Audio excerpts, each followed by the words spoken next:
Well, hello everybody. Thank you again for joining us for our youth live stream. I was curious, has anyone been able to go fishing this week? Because I've been meaning to get out and go do some fishing, but it seems like every time I get outside, in about 30 minutes, my allergies just start getting me really bad. I start sneezing and snot comes out of my nose, and I get terrible headaches, and just unfortunately I have to go inside.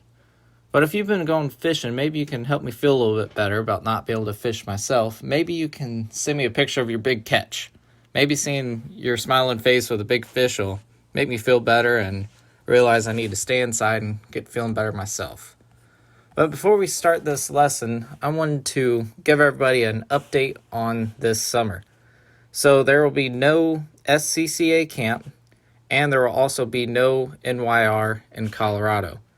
I know we all look forward to camp and going and seeing our friends, but unfortunately with the coronavirus and everything, that is causing large gatherings to not happen. But we are working on a plan here in Callio to maybe be able to have our own version of NYR here in Callio. Now, I can't quite give all the details yet because they haven't been flushed through. We haven't gone through everything. But as soon as I can tell you all, I'll let you know.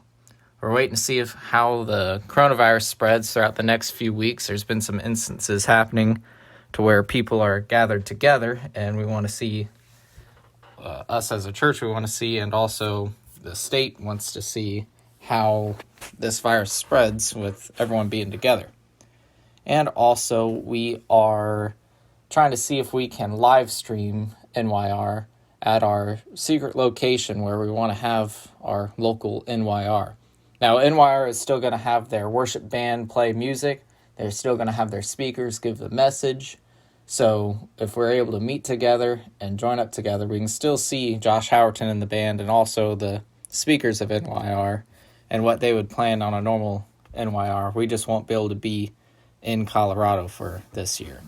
Now, I know it's not what we like to do, but hopefully it's something that we can get together with and be able to have some fun. Now, last week we talked about the plague of flies, and that was in Exodus chapter 8. And I personally don't like flies, and that one didn't seem very fun to me.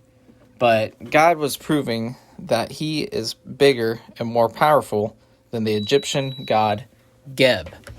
Now, Pharaoh pleaded to Moses, and said, "Oh, take these flies back and I'll let your people go."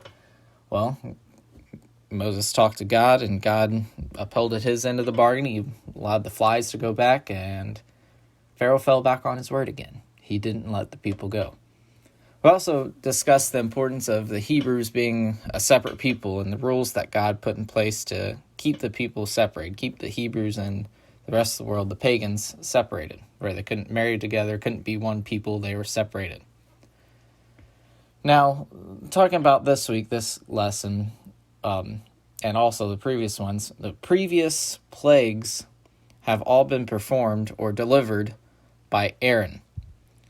And this plague today, the plague of the cattle and the livestock dying, is delivered by Moses. And also all the plagues from here on forward is all going to be delivered by Moses.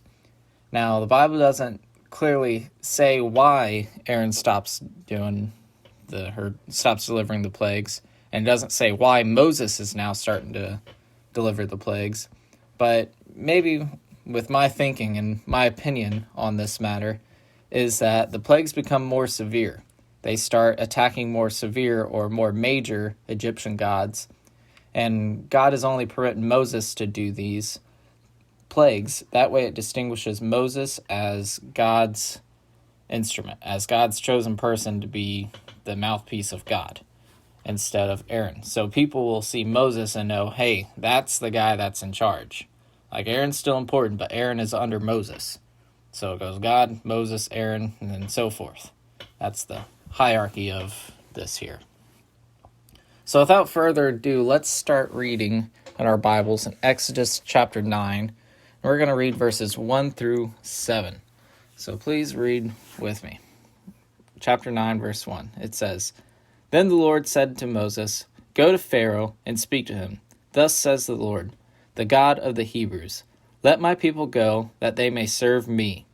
For if you refuse to let them go and continue to hold them, behold, the hand of the Lord will come with a very severe pestilence on your livestock which are in the field, on the horses, on the donkeys, on the camels, on the herds, and on the flocks.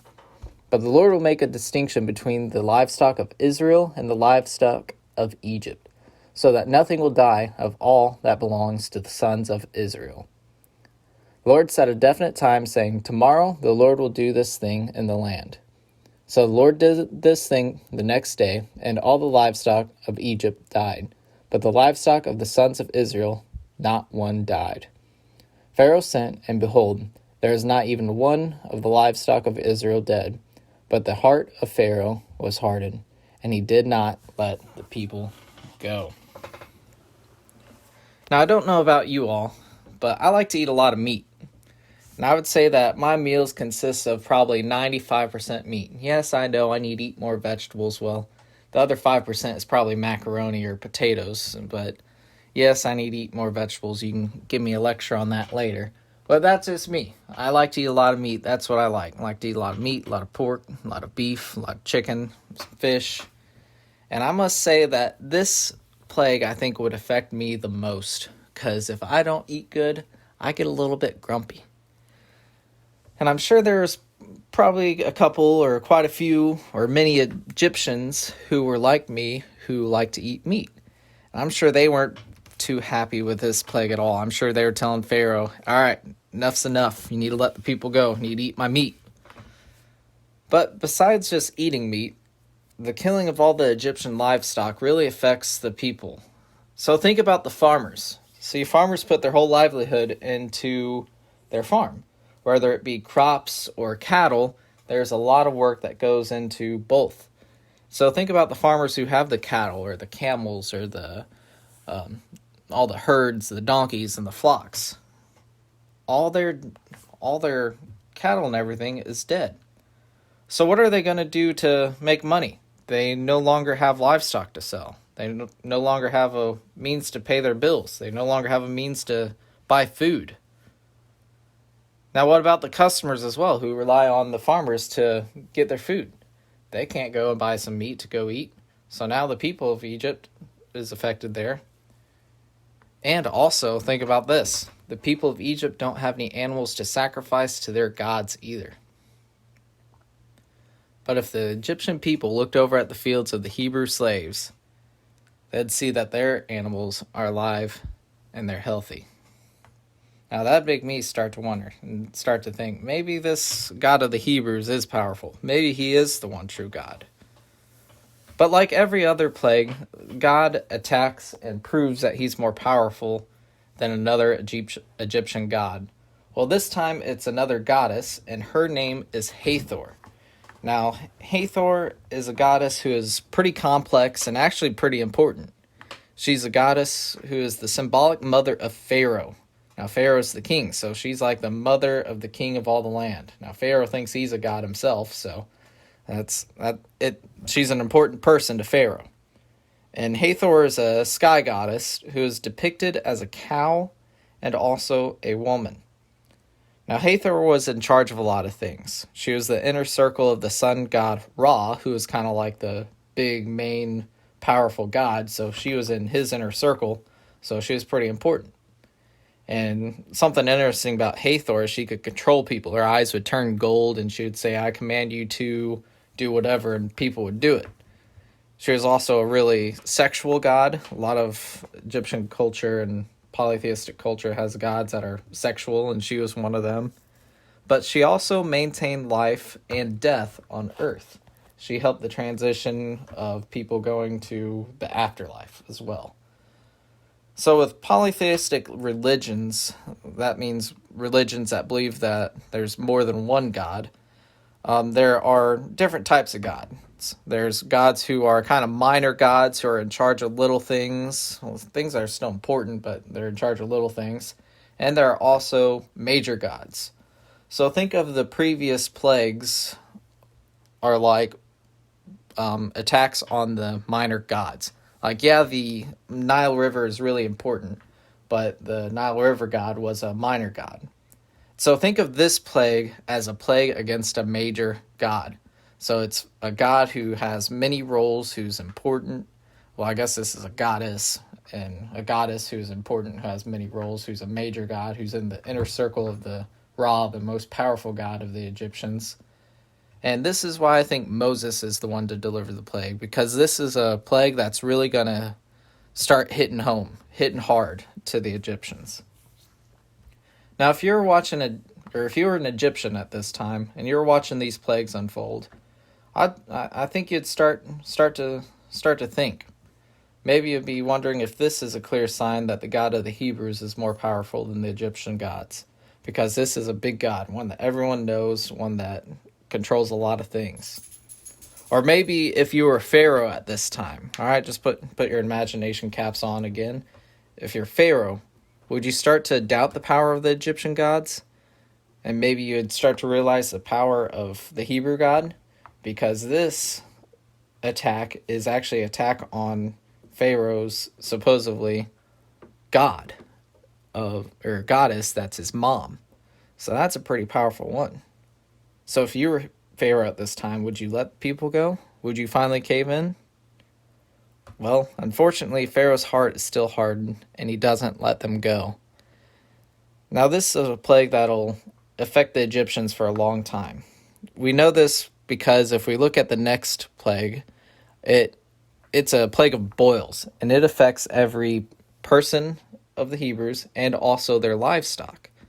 So Egypt had to have some time in between these two plagues because they had to go out and find some cattle, find some livestock to buy it, and then bring the livestock back to Egypt. So there had to been some time in between there. How long? I don't know. Don't know where they went and bought it. Don't know where they found the livestock, but we do know that all the livestock died in Egypt, so they had to go somewhere to get it. So there was some time in between here. And I must say, looking forward to the next lesson. I'm not too excited about studying this because it's a plague of boils, and I, for one, have a weak stomach. And I really hope when I Google the plague of boils on Egypt that there's no images that pop up, because I don't want to see images of boils and nasty things. And I will do my very best to try and make this next lesson not be really gross. So that is my hope, and I'll study it with you guys because we need to study through this, and it's something I don't want to study, but we're going to. So I hope that you tune in with me next week, and I look forward to seeing you all this Sunday, and I also look forward to seeing all of y'all's big fish pictures. So y'all have a good one, and stay safe.